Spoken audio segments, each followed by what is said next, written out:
Hello दोस्तों, आप सभी का स्वागत है आपके अपने चैनल अमन क्लासेस में। तो बताइए आप लोग कैसे हैं। मैं ऐसा करता हूँ आप सभी बढ़िया होंगे, स्वस्थ होंगे, मस्त होंगे और अपनी पढ़ाई अच्छी तरीके से कर रहे होंगे। तो चलिए स्टार्ट करते हैं। आज आपकी प्रश्नावली 8.1 का क्वेश्चन नंबर 17।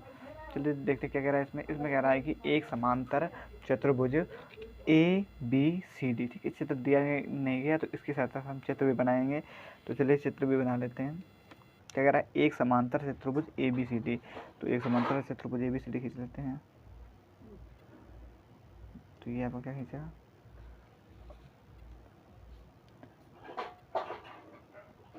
ये हमने क्या खींच लिया, एक समांतर चतुर्भुज खींच लिया, ठीक है।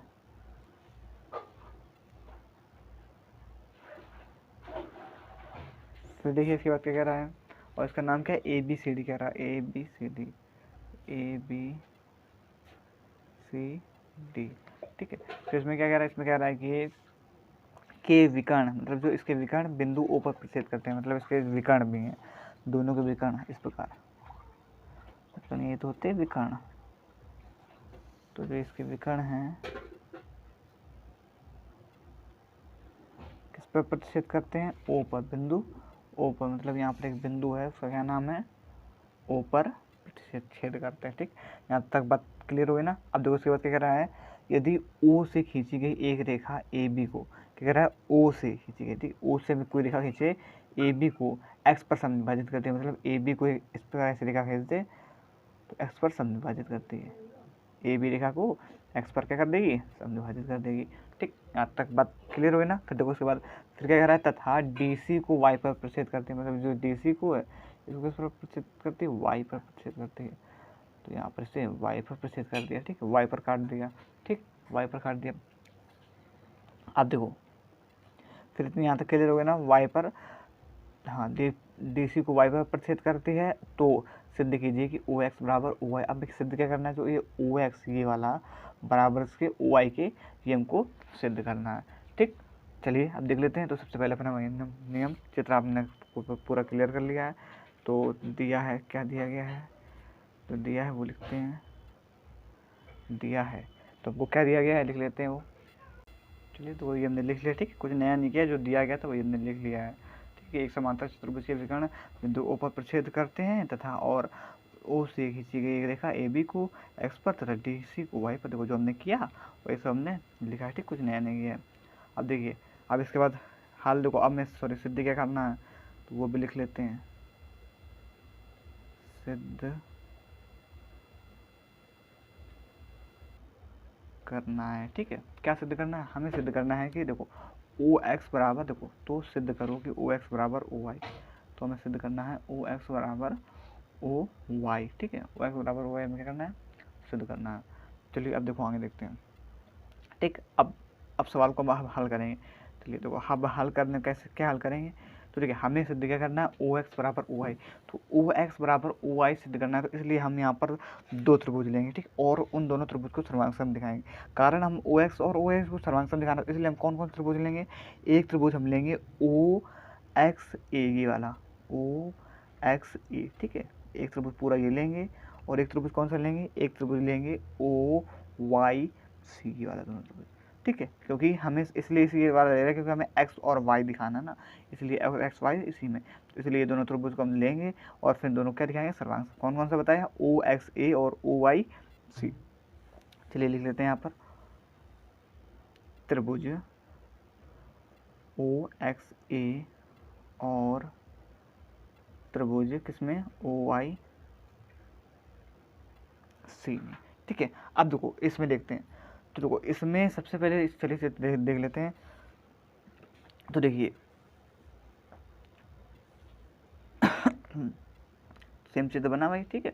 अब देखो बार बार ऊपर करने में दिक्कत होती है। अब देखिए यहाँ पर तो OXA मतलब ये वाला पूरा, ठीक है, और OYC इस वाले में। देखो तो देखो इसमें देखो सबसे पहले एक चीज़ आपको दिख रही होगी कि YOC, ठीक है, और कौन सा XOA, कैसे कोण है, शीर्षा विमुख कोण है, कैसे कोण है, शीर्षा, तो आपको दिख रहा होगा साफ साफ कि जो OYOC और XOA, ठीक है। तो वही चीज़ यहाँ पर लिखेंगे कि जो आपका कौन सा कोण, कोण YOC, बराबर है कोण XOA के कारण शीर्षा विमुख कोण है। ठीक है, शीर्षा विमुख कोण है। अब यहाँ तक बात क्लियर हो गई ना। अब देखो उसके बाद आगे देखते हैं। अब देखो सर्वांगसम के लिए हमें 3 चीज़ों की जरूरत होती है, तो पहली चीज़ तो हमको मिल गई। अब देखो दूसरी चीज़ ये देखो कि देखो AO और OC ये दोनों क्या होंगे, बराबर होंगे, कारण क्योंकि ये एक ही रेखा पर बने हुए कोण, मतलब ये क्या है, विकर्ण जो है इसके एक दूसरे क्या करते हैं, समद्विभाजित करते हैं। समद्विभाजित मतलब समान दो भागों में जो इसके विकर्ण है, AC के विकर्ण जो समान भागों दो भागों में बांट रहे हैं, एक AO है और एक OC है। ठीक, इन दो भागों में बांट रहे हैं, तो क्या लिखेंगे कि AO बराबर है OC के। ठीक है, दोनों कैसे हैं, बराबर है। तो इसका कारण क्या होगा, कारण होगा कि विकर्ण क्या है,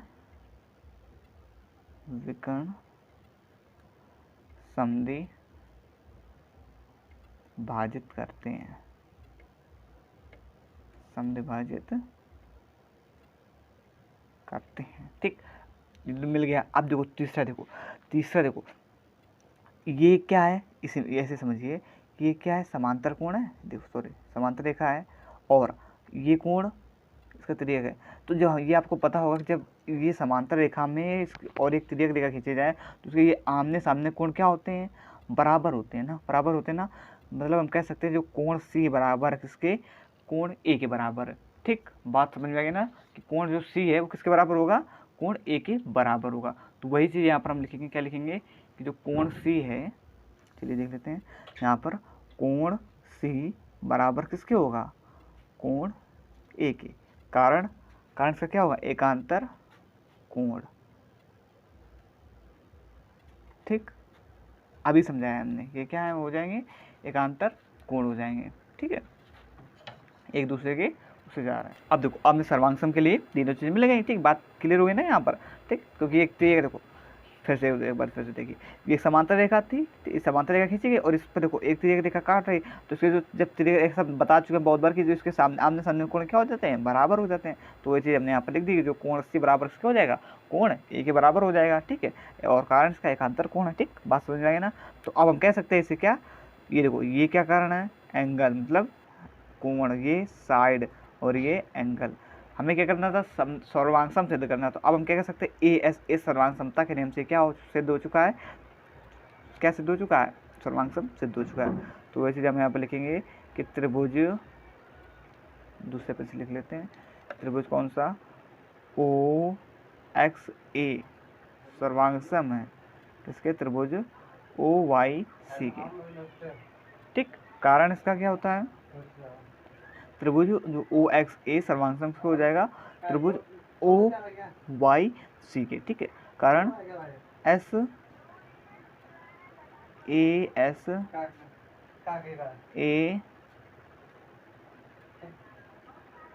सर्वांग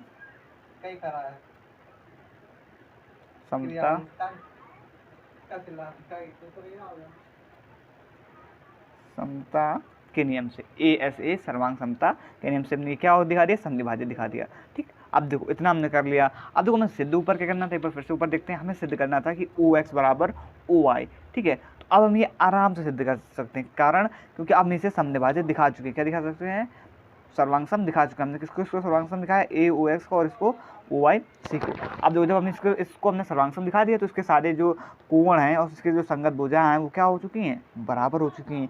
ठीक, वही चीज़ अब यहाँ पर हम लिख सकते हैं, क्या लिख सकते हैं कि जो आपका त्रिभुज कौन सा, सॉरी त्रिभुज ने OY बराबर है, देखिए अब दिख रहा होगा, OY बराबर किसके हो जाएगा, OX के। कारण CPCT मतलब संगत भाग के, CPCT क्या कह सकते हैं, संगत भाग।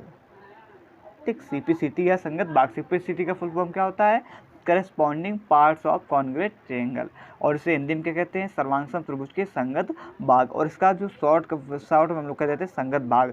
इसका मतलब ये होता है कि ये इस नियम होता है, इसका मतलब ये होता है कि अगर हम दो त्रिभुज को अगर हम सर्वांगसम दिखा चुके हैं तो उसके सारे संगत कोण, सारी भुजा कैसे हो जाती हैं, बराबर हो जाती है। ठीक, तो देखिए हमें क्या ये सिद्ध करना था, OY बराबर OX हमें सिद्ध करना था, जो हम सिद्ध कर चुके हैं। ठीक, बात क्लियर हो गई ना। OY बराबर OX, या यहाँ पर या भी ये भी लिख सकते हैं कि OX बराबर OY। ठीक, ये हमने क्या कर दिया, प्रूव कर दिया। ठीक, बात क्लियर हो गई ना। एनी प्रॉब्लम, हमारे हिसाब से कोई दिक्कत नहीं होनी चाहिए। ये आपका जो 17 नंबर सवाल था वो क्लियर हो गया। तो आई होप कि आपको सवाल समझ में आया होगा। अगर सवाल समझ में आया हो तो वीडियो को लाइक करें, कमेंट करें, शेयर करें, और अगर चैनल में कोई नया हो तो चैनल को सब्सक्राइब करें। ठीक, धन्यवाद, जय हिंद, थैंक्स फॉर वॉचिंग।